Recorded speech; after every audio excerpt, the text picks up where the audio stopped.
Panglima Pangalangok Pajaji dengan segala hormat mengundurkan diri dari kepengurusan GRIP dan wacana yang akan dibentuk untuk GRIP di Provinsi Kalimantan Barat. Demikian yang dapat saya sampaikan. Adil Kak Talino, Bacaramin Kak Saruga, Sengat Kak Jubata. Baru 9 hari dikukuhkan sebagai Ketua Dewan Pimpinan Daerah DPD Gerakan Indonesia Bersatu GRIB di wilayah Kalimantan Barat, Agustinus Luki alias Panglima Pajaji akhirnya mundur. Pernyataan ini disampaikan Panglima Pajaji di akun resmi Dayak Kalbar 24 Januari lalu, bahwa setelah dikukuhkan langsung bos GRIB Jaya, Hercules, ia mengundurkan. Karena kita dan kawan-kawan diminta fokus mengurus Dayak dan memperjuangkan hak-hak warga adat Dayak.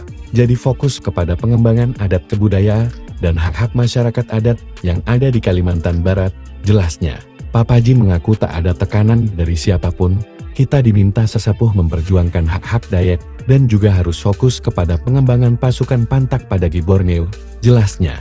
Selain itu Pak Jaji juga mengatakan, memiliki kesibukan, yakni memperjuangkan hak-hak warga Dayak di Kalbar. Pada inti saya selaku Panglima Pasukan Pantak Padagi Borneo mundur dari GRIB Jaya, katanya. Pengunduran diri Panglima Pajaji cukup mengejutkan, mengingat dia baru saja dikukuhan langsung oleh Hercules. Bahkan saat itu, dia menegaskan pentingnya sikap bijaksana dalam menyikapi keberadaan ormas tersebut di Kalbar. Ormas ini bukan organisasi radikal atau preman, tetapi bertujuan untuk membantu pembangunan bangsa dan berkolaborasi dengan pemerintah, tegas Panglima Pajaji di hadapan Hercules. Panglima Pajaji dikenal ketika menolak terbentuknya ibu kota negara IKN dan berseberangan dengan Panglima Jila yang dikenal dekat dengan Presiden Jokowi.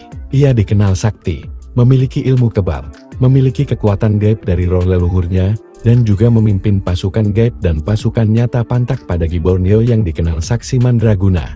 Kesehariannya, Panglima Pajaji aktif mengembangkan dan menjaga kebudayaan adat istiadat Borneo dan memperjuangkan hak-hak masyarakat yang tertindas.